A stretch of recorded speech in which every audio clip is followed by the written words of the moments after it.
Acordei com a casa vazia e uma aliança de casamento em cima da pia da cozinha. Não era a minha, era da minha irmã. Ao lado dela, um bilhete com a letra que eu conhecia desde criança. Desculpa, Cláudia, mas você nunca soube valorizá-lo mesmo. Meu coração parou. Meu estômago revirou. Eu segurei a pia com as duas mãos porque as pernas falharam. O cheiro de café velho e o silêncio pesado da casa me esmagaram. Foi naquele momento que entendi. Minha irmã havia fugido com meu marido. Não foi um pesadelo. Não foi um mal-entendido. Foi real. Crueldade pura. Ela estava dormindo no quarto de hóspedes há 2 meses, porque estava se separando do namorado. Ele estava saindo cedo todos os dias, por causa do novo emprego. E eu, idiota que fui, acreditei em cada palavra, em cada abraço falso, em cada te amo sussurrado antes de dormir. A traição não começou naquele dia. Ela já estava acontecendo debaixo do meu teto, na minha cama, com as minhas coisas. Enquanto eu preparava o jantar para os 3, eles trocavam olhares. Enquanto eu trabalhava feito louca para pagar as contas, eles planejavam o futuro. Juntos. Meu nome é Cláudia. Tenho 38 anos. Moro em Campinas, São Paulo. E essa é a história de como eu perdi tudo. E descobri quem eu realmente era. Sempre fui a irmã mais velha responsável. A que carregava o peso. A que resolvia os problemas. Enquanto minha irmã, Daniela, era a caçula mimada, eu era a que consolava minha mãe quando meu pai nos abandonou. Eu tinha 12 anos. Daniela tinha 7. E desde então, virei mãe dela também. Crescemos em um apartamento pequeno no Jardim Campos Elíseos, minha mãe trabalhando como cozinheira em um restaurante por quilo. Dinheiro nunca sobrava, mas amor, carinho e força, isso eu aprendi a dar de sobra. Cuidei da Daniela como se fosse minha filha. Levava ela para a escola, ajudava nos deveres, penteava o cabelo dela antes das festinhas. Quando ela começou a namorar pela primeira vez, aos 15 anos, fui eu quem deu conselhos. Quando ela foi traída, fui eu quem enxugou as lágrimas dela. Eu me casei aos 28 anos com o Rodrigo. Conheci ele numa festa de casamento de uma prima. Ele era engraçado, carinhoso, atencioso. Trabalhava como representante comercial. Não ganhava muito, mas era honesto. Ou pelo menos era o que eu achava. Nossa vida era simples. Morávamos em uma casa alugada no Jardim do Lago, 3 quartos, quintal pequeno. Não tivemos filhos. Tentamos por anos, mas não aconteceu. E talvez tenha sido melhor assim. Porque Deus sabia que aquele homem não merecia ser pai de nada. Trabalhei durante 10 anos como assistente administrativa em uma clínica médica.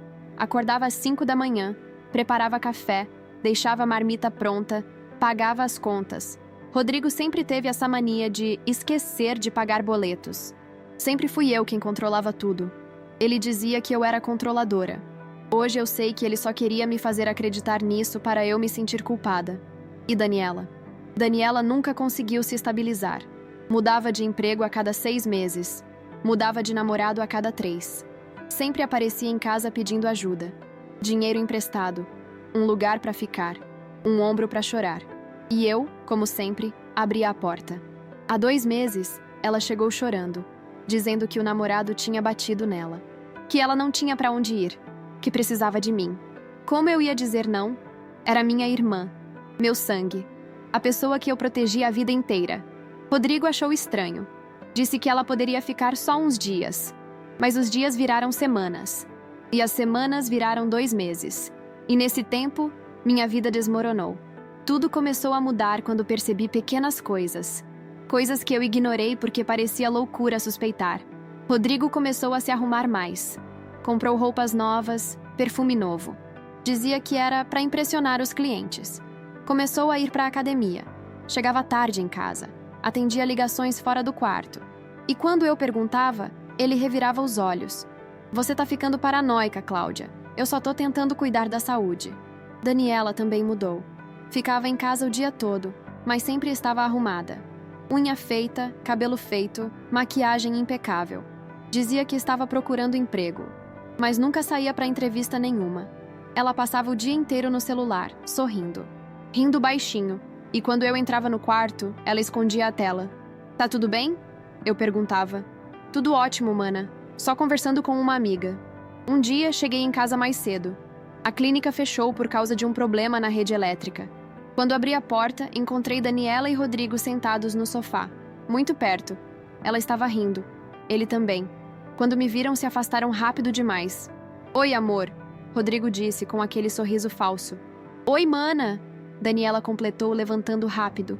Tava só contando uma história engraçada pro Rodrigo. Senti algo estranho no peito, mas engoli. Porque era absurdo pensar que... Não era possível. 3 dias depois, encontrei um brinco debaixo da cama do meu quarto. Um brinco que não era meu. Era pequeno, dourado, com uma pedra vermelha. Eu sabia de quem era. Vi Daniela usando ele na semana passada. Achei isso debaixo da nossa cama, disse para Rodrigo naquela noite. Ele nem piscou. Deve ter caído quando ela ajudou a trocar os lençóis. Ela nunca ajudou a trocar lençol nenhum, Rodrigo. Cláudia, pelo amor de Deus, você tá vendo coisa onde não tem. Tá ficando neurótica. Neurótica. Essa palavra me seguiu por dias. Ele repetia tanto que comecei a acreditar. Talvez eu realmente estivesse enlouquecendo. Talvez fosse só ciúme bobo. Afinal, Daniela era minha irmã. Ela nunca faria isso comigo. Mas então veio aquela noite. Voltei do trabalho exausta. Rodrigo não estava em casa.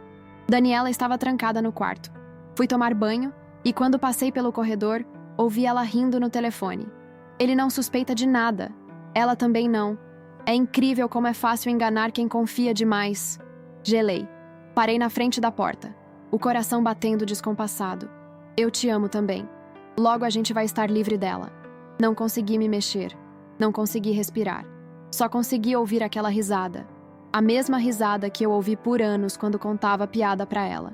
Quando brincava com ela. Quando cuidava dela. Fui pro quarto. Tranquei a porta. E chorei em silêncio até não ter mais lágrimas. Lembro do dia em que Daniela nasceu. Minha mãe chegou do hospital segurando aquele bebê pequeno, enrolado numa manta rosa. Eu fiquei encantada. Pedi pra segurar ela. Minha mãe riu e disse: "Você vai ser a melhor irmã do mundo, Cláudia." E eu tentei ser. Quando ela começou a engatinhar, eu estava lá, aplaudindo. Quando ela deu os primeiros passos, eu segurava a mãozinha dela. Quando ela caiu e ralou o joelho, eu soprava o machucado e dizia que ia sarar logo. Ela me olhava com aqueles olhos castanhos cheios de confiança. E eu jurava pra mim mesma que jamais deixaria nada de ruim acontecer com ela. Crescemos dividindo o mesmo quarto. 2 camas de solteiro, uma perto da outra. À noite, ela tinha medo do escuro. Então eu segurava a mão dela até ela dormir. Cantava músicas que minha mãe cantava pra gente. Boi da cara preta, pega essa menina que tem medo de careta. Quando ela começou a estudar, eu ajudava com as lições. Matemática, português, ciências. Eu tinha paciência infinita.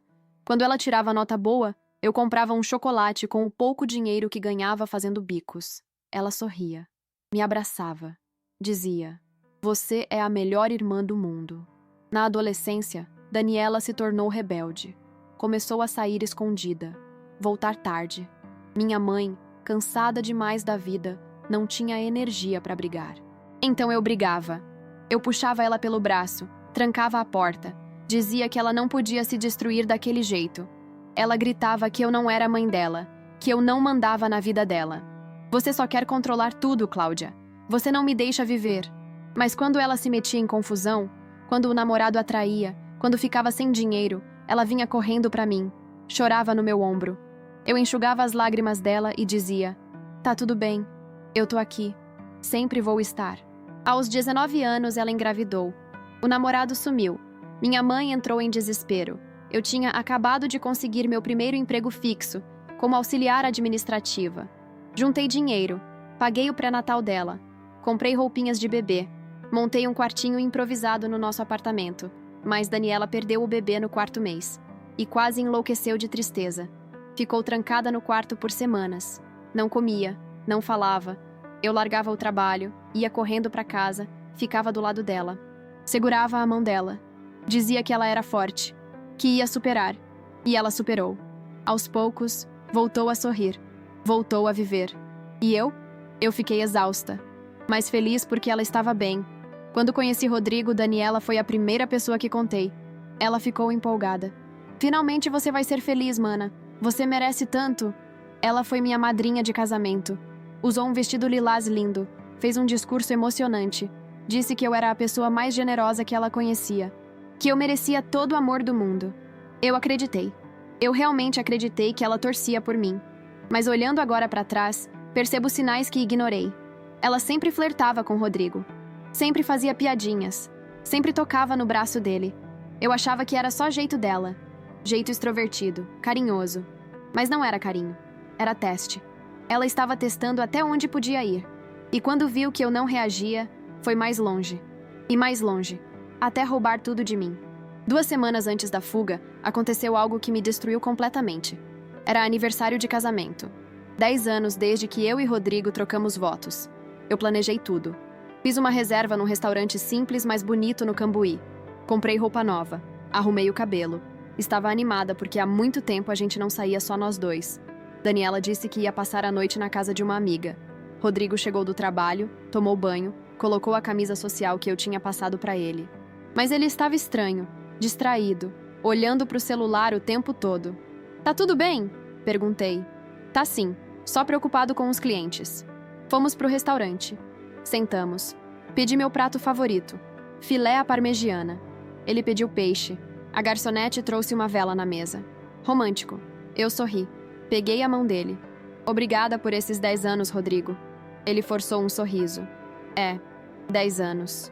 Tentei puxar conversa. Falei sobre planos futuros. Sobre talvez a gente viajar, nem que fosse para uma praia perto. Ele só balançava a cabeça sem prestar atenção. O celular dele vibrou. Ele olhou. E eu vi. Por uma fração de segundo vi o nome na tela. Dani. Senti o chão sumir. "Quem é?" perguntei, tentando manter a calma. "Cliente." "Cliente chamado Dani com coração?" Ele travou. Depois riu nervoso. "Ah, é apelido. O cara é engraçado. Eu não sou idiota. Eu sabia. Naquele momento eu sabia. Mas eu não quis aceitar. Porque aceitar significava que tudo que eu construí durante 10 anos tinha sido mentira. Chegamos em casa em silêncio. Ele foi direto pro quarto de hóspedes buscar um carregador. Demorou 15 minutos. Quando voltou, estava mais calmo. Quase aliviado. Eu não dormi naquela noite. Fiquei olhando pro teto, com a mão dele sobre meu corpo, e pensando: essa mão já tocou ela? 3 dias depois, eu voltei do mercado e encontrei a cena que quase me matou. Eles estavam na sala. Daniela no colo de Rodrigo. Rindo. Ele segurando a cintura dela. As mãos dele onde só deveriam estar em mim. Quando me viram, pularam como se tivessem levado choque. "Cláudia, não é o que você tá pensando!" Rodrigo gritou. Daniela começou a chorar. "Mana, eu só tropecei! Ele me segurou!" Eu larguei as sacolas no chão. Tomates, ovos, pão, tudo rolou. Eu não conseguia falar. A voz presa na garganta, o peito queimando.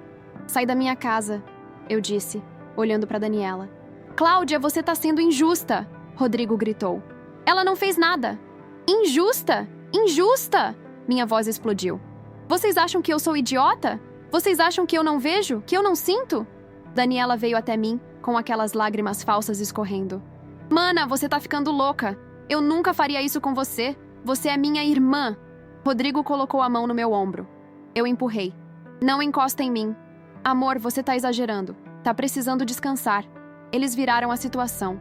Me fizeram parecer a vilã, a louca, a ciumenta. Naquela noite, eles jantaram juntos enquanto eu fiquei trancada no quarto. Ouvi risadas. Ouvi conversas baixas. Ouvi minha vida sendo destruída em tempo real. Chorei até a voz sumir. Até o corpo doer. Até não restar nada além de vazio. E então, 5 dias depois, acordei com a aliança dela na pia. E o bilhete. E o silêncio. Eles tinham fugido. Juntos. Levando o carro que eu paguei. As economias que eu guardei. E o último pedaço da minha dignidade. Os 3 primeiros dias após a fuga foram um borrão. Não comi. Não dormi direito. Só chorava. Ligava pro celular dele. Pro celular dela. Ambos desligados. Mandava mensagens. "Por favor, volta. A gente conversa, a gente resolve." Patético. Eu sei. Mas a dor era tão grande que eu não conseguia pensar direito. Minha mãe apareceu no 4º dia. Eu tinha ligado pra ela, chorando, contando tudo. Ela ficou em choque. Pálida. Sentou na mesa da cozinha, olhou pra mim e disse: "Aquela menina... Eu criei uma cobra." Mas mesmo minha mãe, com toda a dor dela, não conseguiu ficar muito tempo. Ela trabalhava, tinha contas. Prometeu que ia ligar pra Daniela e dar um jeito nela. Mas eu sabia que não ia adiantar nada. No 5º dia, Olhei para o espelho e não reconheci a mulher que estava ali. Olhos inchados, cabelo bagunçado, roupa amassada, pele pálida. Eu parecia um fantasma. Foi nesse momento que algo mudou dentro de mim. Uma raiva. Não aquela raiva explosiva que grita e quebra coisas, mas aquela raiva fria, silenciosa, aquela que queima devagar. Eu tinha passado a vida inteira sendo a boa, a que ajuda, a que perdoa, a que esquece. E o que isso me trouxe? Traição, humilhação, abandono. Limpei o rosto, arrumei o cabelo, vesti uma roupa limpa e respirei fundo. Chega, eu disse pro meu reflexo. Fui até o quarto que Daniela ocupava. Revirei tudo. Roupas, bolsas, gavetas. Procurei qualquer coisa que pudesse me dar uma pista. E encontrei. Um caderninho escondido embaixo do colchão, com anotações, datas, lugares e um endereço em Valinhos, cidade vizinha. Nosso cantinho. Estava escrito com a letra dela. Fotografei tudo com o celular. Depois fui até o nosso quarto. O quarto que eu e Rodrigo dividíamos. Abri o armário dele. Procurei em cada bolso, cada gaveta. E achei um envelope. Dentro, extratos bancários de uma conta que eu nunca tinha visto. Uma conta que ele abriu há 6 meses em nome dele, com depósitos regulares. Dinheiro que deveria estar pagando as contas da casa. Ele estava planejando isso há muito tempo. Sentei na cama. Olhei para os papéis. E sorri. Não um sorriso de felicidade, mas um sorriso de quem acabou de encontrar uma arma. Liguei para a clínica e pedi uma semana de licença médica. A médica responsável, doutora Helena, era minha amiga há anos. Ela sabia de tudo. Me deu a licença sem perguntas. Cláudia, você precisa de alguma coisa? Alguma ajuda? Não, doutora. Eu só preciso de tempo, para pensar. Mas eu não ia pensar. Eu ia agir. Passei os próximos 3 dias pesquisando. Procurei advogados. Li sobre divórcio, partilha de bens, direitos. Descobri que, como a casa estava alugada no meu nome, eu tinha controle. Descobri que as economias que ele levou estavam na conta conjunta que eu também tinha acesso. Descobri que eu não era tão fraca quanto eles achavam. Fui até o banco. Falei com o gerente. Expliquei a situação. Ele foi compreensivo. Bloqueamos a conta conjunta. Transferi metade do valor para uma conta nova, só minha. O resto, congelado até decisão judicial. Liguei para o dono da casa. Expliquei que estava me separando, que precisava de um tempo para resolver tudo. Ele foi gentil. Disse que eu podia ficar, que a gente acertava depois. E então, no 8º dia, recebi uma ligação de um número desconhecido. Era Rodrigo. Cláudia, a gente precisa conversar. Respirei fundo. Segurei o telefone com força. Não tem nada para conversar, Rodrigo. Eu sei que você tá chateada, mas foi tudo muito rápido. Eu não planejei isso. Riso amargo subiu pela minha garganta. Não planejou? Você abriu uma conta escondida há 6 meses. Silêncio do outro lado. Eu sei de tudo, Rodrigo. Eu achei os papéis. Eu sei da conta. Eu sei do endereço em Valinhos. Eu sei de tudo. Cláudia, deixa eu explicar. Não, agora você vai me ouvir. Você tem 2 opções.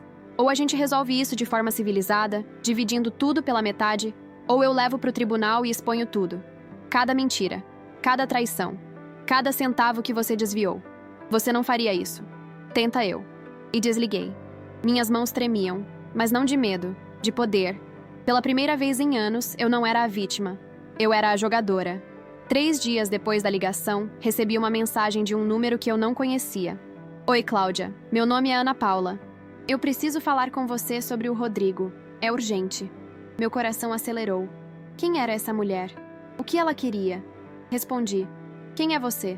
Sou ex-namorada dele, de antes de vocês casarem. Eu soube do que aconteceu. E tem coisas que você precisa saber. Marcamos de nos encontrar num café no centro de Campinas. Cheguei nervosa. Sentei numa mesa no canto. Minutos depois, uma mulher loira, por volta dos 40 anos, se aproximou. Cláudia! Acenei. Ela sentou. Pedimos café. E então ela começou a falar. Eu e Rodrigo namoramos por 3 anos. Ele terminou comigo porque disse que tinha conhecido alguém mais estável. Era você. Eu fiquei arrasada, mas segui em frente. Até que uns meses atrás, ele me procurou no Instagram. Começou a conversar. Disse que estava infeliz no casamento, que você era controladora, que ele se sentia sufocado. Meu estômago embrulhou, mas deixei ela continuar. Eu caí. Achei que ele tinha mudado. A gente se encontrou algumas vezes. Mas então ele sumiu. Bloqueou meu número. Bloqueou minhas redes sociais. Fiquei confusa. Até que uma amiga me mostrou uma foto. Ele estava com uma mulher, sua irmã, no shopping, de mãos dadas, rindo. Ela tirou o celular da bolsa e me mostrou a foto. Era Daniela e Rodrigo, no Iguatemi Campinas. Ele segurava a cintura dela. Ela estava com a cabeça apoiada no ombro dele. Felizes. Como se eu nunca tivesse existido. Engoli em seco. Eu fiquei furiosa, Ana Paula continuou. Não porque ele estava com outra, mas porque ele mentiu. Pra mim, pra você, pra todo mundo. Então comecei a investigar e descobri coisas. Ela pegou uma pasta da bolsa, colocou em cima da mesa. Rodrigo tem dívidas, muitas dívidas, apostas online. Ele perdeu quase 50 mil reais nos últimos 2 anos. 50 mil. Meu Deus. E tem mais. Sua irmã, ela não estava procurando emprego. Ela estava desviando dinheiro de uma empresa que ela trabalhou ano passado. Foi demitida por justa causa. Tem até um processo correndo. O mundo girou. Eu segurei na borda da mesa. Eu trouxe cópias de tudo. Extratos das apostas, processos, conversas que consegui recuperar. Achei que você merecia saber a verdade. Por quê? Porque essa mulher estava me ajudando. Como se lesse meus pensamentos, ela sorriu tristemente. Porque eu sei o que é ser enganada por ele. E porque nenhuma mulher merece passar por isso. Principalmente sendo traída pela própria irmã. Peguei a pasta. Abri. Li tudo. Cada documento. Cada prova. E senti algo que não sentia há dias. Esperança. Obrigada, sussurrei. Você não imagina o quanto isso significa. Usa isso a seu favor. Não deixa eles te destruírem. Nos despedimos. Voltei para casa. Tranquei a porta. Espalhei todos os documentos na mesa da cozinha. E comecei a montar meu plano. Rodrigo devia dinheiro. Muito dinheiro. Daniela tinha processo na justiça. Eles não eram vítimas. Eram golpistas. E eu era a idiota que caiu no golpe, mas não mais. Liguei pro advogado que tinha consultado. Marco Antônio, especialista em direito de família. Marquei uma reunião urgente. Levei todos os documentos. Ele analisou tudo. Ficou impressionado. Cláudia, com isso aqui, a gente consegue muito mais do que só o divórcio. A gente consegue provar má-fé, desvio de patrimônio. Isso muda tudo. O que eu preciso fazer? Deixa comigo. Nos dias seguintes, o Dr. Marco trabalhou rápido. Entrou com o pedido de divórcio, com a acusação de má-fé e desvio de recursos. E o melhor, solicitou o bloqueio de todos os bens em nome de Rodrigo até a finalização do processo. Também descobri mais uma coisa. Através da Ana Paula, consegui o endereço exato onde eles estavam morando. Não era em Valinhos. Era em Indaiatuba. Um apartamento alugado, no nome dela. Contratei um investigador particular. Sim, eu fiz isso. E ele trouxe fotos, vídeos, registros de horários. Eles saíam para jantar, iam para o shopping. Viviam uma vida de casal feliz, com o dinheiro que ele roubou de mim. Mas a melhor descoberta veio 2 semanas depois. O investigador me ligou. Cláudia, achei algo importante. Sua irmã tentou abrir uma empresa no nome dela, mas foi barrada por causa do processo trabalhista.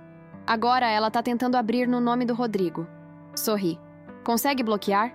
Com os documentos que você tem, com certeza. Então bloqueia. E assim foi feito.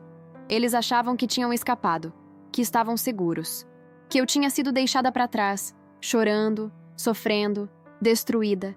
Mas eles não sabiam que eu tinha me levantado, mais forte, mais esperta e pronta para a guerra. 1 mês depois da fuga, tudo estava pronto. O divórcio em andamento, os bens bloqueados, as provas reunidas. Eu tinha tudo o que precisava, mas ainda faltava uma coisa, a conversa final. Não ia ser por telefone, não ia ser por mensagem, ia ser pessoalmente, olhando nos olhos deles. Porque eu queria ver a cara deles quando percebessem que subestimaram a pessoa errada. Marquei um encontro. Através do advogado, enviei uma notificação formal para ambos. Reunião para acordo de separação de bens. No escritório do Dr. Marco, dia 15 de agosto, às 14 horas. Eles tentaram recusar. Rodrigo ligou para o advogado dizendo que não havia necessidade de advogados, que eles podiam resolver entre eles. Dr. Marco foi firme. Ou vocês aparecem, ou a gente leva tudo para o tribunal. E acredite, não vai ser bonito. Eles apareceram. Cheguei no escritório 10 minutos antes. Vesti um blazer preto, calça social, sapato de salto, maquiagem leve mas impecável, cabelo preso. Eu queria que eles vissem que eu não estava destruída, que eu tinha me reerguido. Quando entraram na sala, quase tive satisfação só de ver a expressão deles. Daniela estava pálida, magrinha demais, parecia cansada. Rodrigo tentou manter a postura, mas eu vi o nervosismo nos olhos dele. Doutor. Marco começou a reunião. Formal, direto. Estamos aqui para discutir a partilha de bens referente ao casamento da senhora Cláudia e do senhor Rodrigo. Mas antes precisamos esclarecer alguns pontos. Ele colocou os documentos em cima da mesa. Extratos bancários, comprovantes de apostas, processos da Daniela, fotos do investigador. Rodrigo empalideceu. O que é isso? Daniela gaguejou. Evidências, eu disse calmamente. De tudo que vocês fizeram. Cláudia, eu posso explicar. Não, eu cortei. Agora é minha vez de falar. Olhei para ela. Minha irmã. A pessoa que eu protegi, amei, cuidei por anos. Você não tem vergonha na cara, Daniela. Eu te acolhi quando você não tinha para onde ir. Te dei comida, teto, carinho. E você roubou meu marido. Debaixo do meu teto, na minha cara. As lágrimas dela começaram a cair. Mas não eram de arrependimento. Eram de desespero. Você não entende, Cláudia. Eu me apaixonei. Eu não planejei isso. Ri. Um riso amargo. Apaixonada? Você? Você não sabe o que é amor, Daniela. Você só sabe pegar o que é dos outros. Virei pro Rodrigo. E você? 10 anos. 10 anos eu acreditei em você. Te apoiei. Paguei suas contas. Relevei suas falhas. E você me traiu com minha irmã. Com a pessoa que eu mais amava no mundo. Ele abaixou a cabeça. O Dr. Marco vai explicar as condições. Eu continuei. Mas resumindo, você não leva nada. Tudo que foi comprado com meu dinheiro fica comigo. Tudo que foi desviado, você devolve. E se tentar contestar, eu torno público cada papel que está nessa mesa. Você não pode fazer isso, Daniela gritou. Dr. Marco interveio. Ela pode. E vai. A menos que vocês concordem com os termos. Rodrigo tentou negociar. Cláudia, eu tenho dívidas. Eu preciso de... Não é meu problema. Eu disse. Você criou essas dívidas. Você resolve. Eles tentaram argumentar. Tentaram me fazer sentir culpada. Tentaram dizer que eu estava sendo cruel. Mas eu não cedi. Não recuei. Não chorei. Assinaram os papéis. Quando saíram do escritório, Daniela olhou para mim com ódio. Você vai se arrepender disso. Não, eu respondi. Quem vai se arrepender é você. E fechei a porta na cara dela. 2 semanas após a reunião no escritório, aconteceu algo que eu não esperava. Minha mãe me ligou, desesperada. Cláudia, sua irmã tá espalhando mentiras sobre você. Tá dizendo que você inventou tudo, que você que roubou o dinheiro, que você que expulsou ela de casa. Respirei fundo. Claro, Daniela não ia aceitar a derrota em silêncio. Ela ia tentar virar o jogo.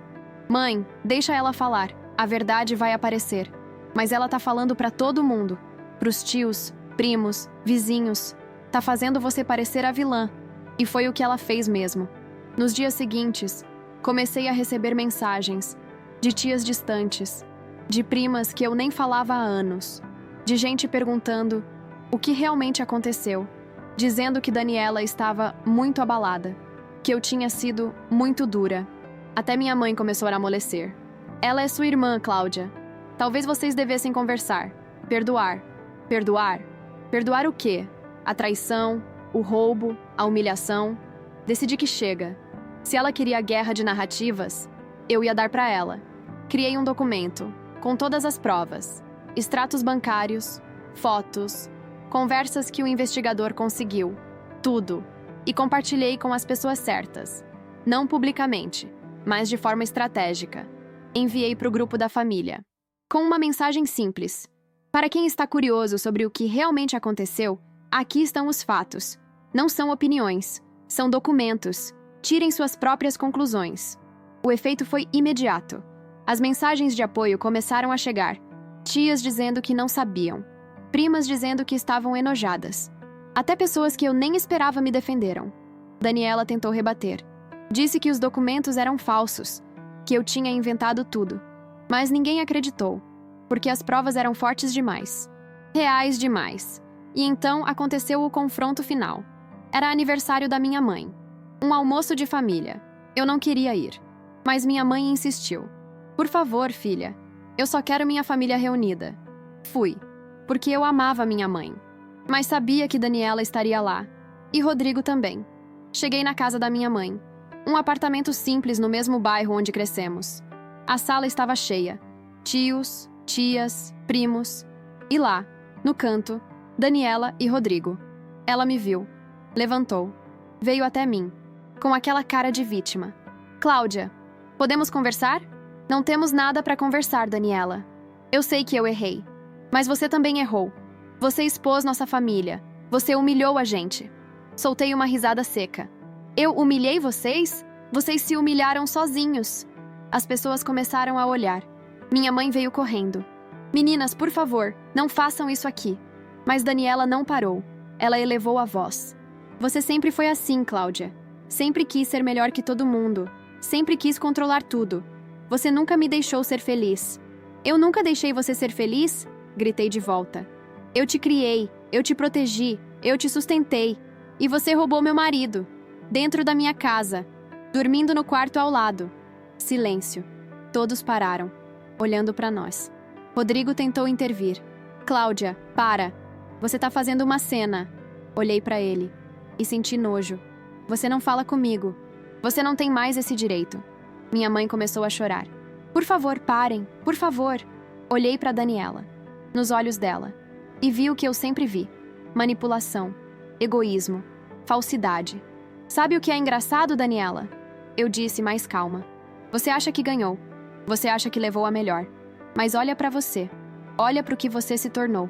Uma mulher que só tem um homem que não vale nada. Um homem cheio de dívidas, cheio de mentiras. E você acha que isso é felicidade? Ela não respondeu. Eu perdi um marido infiel e uma irmã traidora. Mas ganhei paz. Ganhei dignidade. Ganhei a mim mesma. Peguei minha bolsa. Olhei para minha mãe. Desculpa, mãe. Mas eu não vou mais fingir que tá tudo bem. Eu te amo.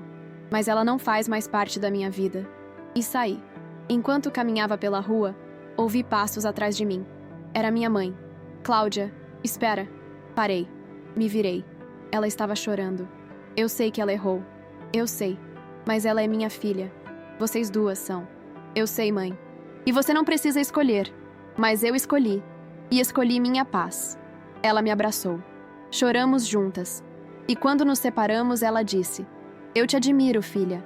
Você é mais forte do que eu jamais fui. 6 meses depois, minha vida era completamente diferente. O divórcio foi finalizado. Rodrigo não contestou nada. Ele sabia que não tinha chances. Fiquei com tudo que era meu por direito. As economias, o que sobrou, os móveis, minha paz. Mudei de casa. Aluguei um apartamento pequeno, mas aconchegante, no Jardim Guanabara. 2 quartos, sala, cozinha. Só meu. Onde eu podia respirar sem sentir o peso da traição. Voltei a trabalhar na clínica. Doutora Helena me recebeu de braços abertos. Bem-vinda de volta, guerreira. Cortei o cabelo. Mudei o visual. Comecei a fazer terapia. E aos poucos, reconstruí quem eu era. Daniela e Rodrigo? Ouvi dizer que se separaram 3 meses depois da fuga. Aparentemente, ele continuou apostando. Perdeu tudo. Ela voltou a morar com a mãe. Mas eu não sinto pena. Nem raiva. Só indiferença. Minha mãe e eu nos aproximamos mais. Ela entendeu minha decisão. E mesmo sem dizer em voz alta, sei que ela também se decepcionou com Daniela. Um dia, vi Rodrigo na rua. Ele estava diferente. Mais velho. Cansado. Olhou para mim. Eu olhei de volta. E segui em frente. Sem parar. Sem olhar para trás. Porque essa é a verdade que aprendi. Tem gente que entra na nossa vida para nos ensinar. Não sobre amor, mas sobre limites. Sobre dignidade. Sobre a importância de nos colocarmos em primeiro lugar. Passei anos sendo a boa. A que ajuda. A que perdoa. A que esquece. E quase me perdi no processo. Hoje, olho no espelho e reconheço a mulher que vejo. Não é perfeita. Tem cicatrizes, mas é forte, é inteira, é livre. Tem noites que ainda dói. Tem dias que a raiva volta. Mas não é mais uma raiva que me consome. É uma raiva que me lembra do que eu sobrevivi, do que eu superei. Conheci gente nova. Fiz amizades verdadeiras. Aprendi que família não é só sangue. É quem fica, quem apoia, quem torce de verdade. E sobre amor? Bem, Um dia eu acredito que vou encontrar alguém que me mereça, alguém que me veja, que me valorize. Mas por enquanto, estou aprendendo a me amar. E isso já é muito. Hoje, quando olho para trás, não sinto tristeza. Sinto gratidão. Porque aquela traição, por mais dolorosa que tenha sido, me libertou. Me mostrou quem realmente importa. Me ensinou que eu sou mais forte do que imaginei. Daniela me disse que eu não merecia ele. E ela estava certa. Eu não merecia. Eu merecia muito mais. E hoje eu sei disso. Sento na varanda do meu apartamento. Tomo um café, olho para o pôr do sol e sorrio. Porque pela primeira vez em anos, estou em paz. E não preciso de mais nada além disso. A vida me tirou muito, mas me deu a coisa mais importante. Eu mesma de volta. Tentar novamente o Claude pode cometer erros. Confira sempre as respostas.